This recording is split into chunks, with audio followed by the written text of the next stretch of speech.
eu estava ali na igreja metodista junto com os meus pais, minha mãe também, sempre numa posição de liderança. Na minha adolescência, os meus pais eram líderes dos adolescentes, o que era horrível para mim, que foi horroroso, né? Daí eu ia para as classes, para os acampamentos, e os meus pais estavam lá, eu queria ficar sozinho, queria poder ter um pouco de liberdade. E eles sempre lembro dessa fase quando eu também queria ir para o acampamento sozinho e não queria pai por perto. Adolescente, né? Onde era? Era em Diadema. Diadema. Eu cabulava a aula, eu estudava à noite, cabulava a aula para ir na igreja. Uau. Mas eu me perguntei a mesma coisa que a Su se perguntou, assim, será que eu faço isso? E eu percebi, diferente da Su, eu percebi que eu ia por causa dos amigos. Que adolescente, ele se conecta muito com aquela galera nova, então o ambiente social era agradável. Aí agora eu ia lá por causa das menininhas, eu ia lá por causa da... Eu não tinha maturidade para entender que naquela época eu tinha que me apaixonar por Cristo, né? Não, eu também não. Eu estava lá na igreja, também comecei a tocar bateria, comecei a tocar instrumentos, entrando no louvor, estava envolvido em tudo. Mas eu tive uma fase que eu não entendi também.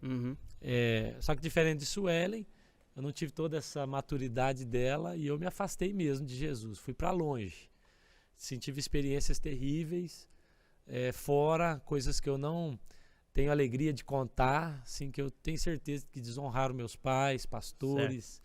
Você pode contar uma dessas situações pra gente ou não pode contar nenhuma? Não, foi um período em que eu comecei a beber, comecei a me envolver com mulheres mais velhas, com amigos que não deveria, com drogas. Certo. E aí foi uma fase que eu fiquei longe, né?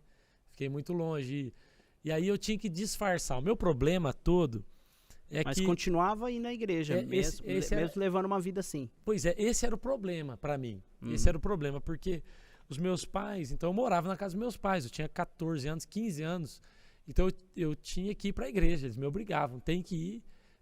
Às vezes eu chegava, eu não queria ir, não, tem que ir para a igreja. Além de ser líder da mocidade, né? A gente fala mocidade, que é a galera jovem, né? Para você que não entende muito esses termos, a gente vai traduzindo para vocês aqui. Mas, além de ser líder dos jovens dentro da igreja, teu pai era pastor também ou não? Não. Os meus pais, hoje a gente entende que aquilo era uma função pastoral, mas na época, não, eles eram líderes de ministérios, né? Sim. Então, meu pai estava à frente, uma época ele era líder da sociedade de homens. E depois a minha mãe, líder dos adolescentes, né? Conselheira de adolescentes que chamava na época. E depois o meu pai também veio e trabalhava nisso. Então, eu não tinha esse peso de ser filho de pastor, de nada disso. Mas eles eram líderes ali. E eu tinha muitos amigos dentro da igreja. Então, para mim era difícil, porque eu queria continuar me relacionando com ele. Mas nesse período, eu comecei a trabalhar, a ganhar um bom dinheiro e me envolver com festa e balada. Fui estudar numa outra escola à noite. E aí... Não, trabalhou muito cedo. Trabalhando muito cedo. Então, foi assim, para mim foi uma grande cilada. Eu tinha já, desde criança, minha mãe conta que eu já tinha esse chamado de Deus, essa promessa de que isso aconteceria, de que a gente seria pastor. Então eu entendo que foi uma grande cilada.